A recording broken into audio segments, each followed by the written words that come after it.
আর আমাকে রাষ্ট্র গুরুত্বপূর্ণ কোনো কাজের জন্য গুরুত্বপূর্ণ ব্যক্তি হিসেবে ঘোষণা করতে পারে, খালেদা জিয়ার জন্য এটা যায় না। উনি গুরুত্বপূর্ণ ব্যক্তি, বরং তাকে অপমান বরং বিএনপি সহ সবার স্যালুট দেওয়া উচিত এই সরকারকে, যে নাকি খালেদা জিয়াকে সম্মান কাকে বলে, কত প্রকার ও কি কি দিয়ে দেখাইছে। এইখানে নির্বাচন নিয়ে উদ্বেগ উৎকণ্ঠা, খালেদা জিয়া ফিরবেন কি ফিরবেন না উৎকণ্ঠা, তারেক জিয়া আসবেন কি আসবেন না উৎকণ্ঠা, হারানো অস্ত্র উদ্ধারণে উৎকণ্ঠা, নির্বাচন হবে কিভাবে সঠিকভাবে হবে, বহু উৎকণ্ঠা আছে। আজকে যদি আমরা খালেদা জিয়া বেগম খালেদা জিয়ার প্রসঙ্গ থাকি, বেগম খালেদা জিয়ার জন্য সবচেয়ে বড় ট্র্যাজেডি হলো যে তারা রাষ্ট্রের গুরুত্বপূর্ণ ব্যক্তি ঘোষণা করছে, যে নাকি দুইবারের প্রধানমন্ত্রী, যে নাকি শহীদ রাষ্ট্রপতির ওয়াইফ, দুইবার বা তিনবারের প্রধানমন্ত্রী, তারপরে উনি একজন বিধবা পত্নী মুক্তিযোদ্ধার, তার রাষ্ট্রের এই মুমূর্ষ অবস্থায় যখন মৃত্যুর সন্ধিক্ষণে, তখন বলতে হইল উনি গুরুত্বপূর্ণ ব্যক্তি। কারণটা কি? বেগম খালেদা জিয়া গুরুত্বপূর্ণ ব্যক্তি, এইটা আমাকে বলতে হবে।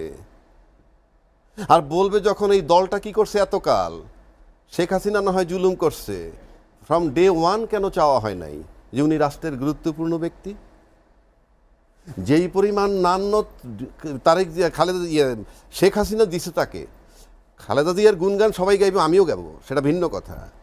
যেই পরিমাণ নির্যাতন শেখ হাসিনা করছে, আমি বিগত 15 মাসে আমি এই টিভিতে বিএনপির বহু লোকও আসছে, তাদেরকে আমি শুনি নাই যে ডেইলি বলবে তারেক জিয়া খালেদা জিয়ার উপরে কী নির্যাতন করা হয়েছিল, তারেক জিয়ার উপরে কী নির্যাতন করা হয়েছিল।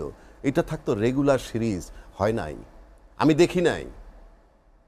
বরং এইরকম বড় দল ইনডাইরেক্ট বলছে ইনক্লুসিভ নির্বাচন হওয়া দরকার, এইরকম বড় দলও বলছেন, বহু জায়গায় ডকুমেন্টারি আছে।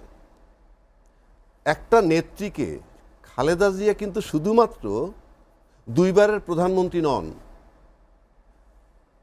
জিয়াউর রহমানের ওয়াইফই শুধু নন, উনি একজন মুক্তিযোদ্ধার বিধবা পত্নী নন, উনি কিন্তু সময়ের ব্যবধানে গোটা দেশের একজন আদর্শ নেত্রীর প্রতীক হয়েছেন। উনি নিজেকে প্রমাণ করছেন দেশ না ছেড়ে যে উনি মুক্তিযোদ্ধার পক্ষের শক্তি, আর মুক্তিযুদ্ধের পক্ষের বিজ্ঞাপনদাতা শক্তি পলাতক।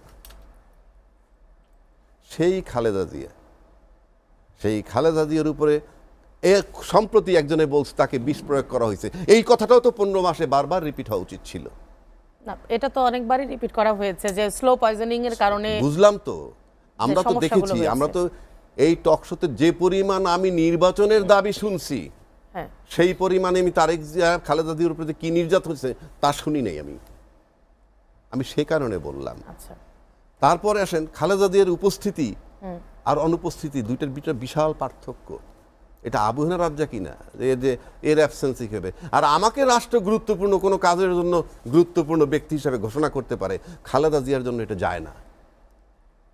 উনি গুরুত্বপূর্ণ ব্যক্তি, বরং তাকে অপমান বরং বিএনপি সহ সবার স্যালুট দেওয়া উচিত এই সরকারকে, যে নাকি খালেদা জিয়াকে সম্মান কাকে বলে, কত প্রকার ও কি কি দিয়ে দেখাইছে। এই সরকার আসার পর যখন লন্ডনে চিকিৎসার জন্য যায়, আমার কাছে মনে হচ্ছে একজন প্রধানমন্ত্রী দেশ ত্যাগ করছে। আবার সশস্ত্র বাহিনী দিবসগুলো আমরা দেখছি কি পরিমাণ সম্মান তাকে দিছে। সেই সব দিক থেকে যদি আপনি বিবেচনায় নেন, তাহলে আপনি বলেন এই নেত্রীকে যারা ভালোবাসে ক্লেম করে, সে ছিল জিয়াউর রহমান সন জেট ফোর্সের মানুষ, জেট ফোর্স নিয়ে ব্যস্ত। তখন কিন্তু বেগম খালেদা জিয়া, এই তারেক জিয়া এবং এই সন্তান নিয়ে মুক্তিযুদ্ধের ভিকটিম হইয়া মানবেতর জীবনযাপন করছে তাদের স্ট্যাটাসের তুলনায়। সেই খালেদা জিয়া যখন মইনুল হোসেন রোড থেকে বের করে দেয়, গোটা বিএনপি তাকায় তাকায় দেখছে। সেই জিয়াউর রহমান যখন খেতাব টেনে নিয়ে যায়, দেশের সমস্ত মুক্তিযোদ্ধার চেতনা নিয়ে যাওয়া অস্থির, তারাও তাকায় তাকায় দেখছে। এটা আমার কাছে খুব ব্যথার জায়গা। কেন? জিয়াউর রহমানের টাচে আমি জীবনে 2বার টাচ পাইছি। আমি ইস্পানিতে পড়তাম, উনি একবার আমার ক্লাসে গেছিল।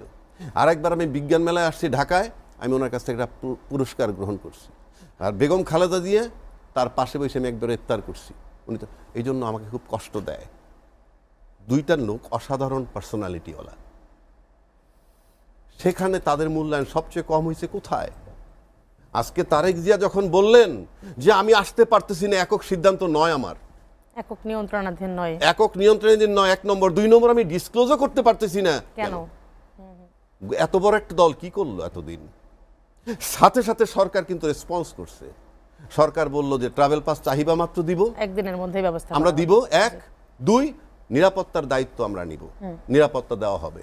তার মানে কি সরকার হিসাব করছে আমরা যেন ব্লেমে না পড়ি, ক্লিয়ার করে দিল। তাহলে এত বড় একটা দল, তারেক জিয়ার এই বক্তব্যের পরে আজকে পর্যন্ত পদক্ষেপটা কি?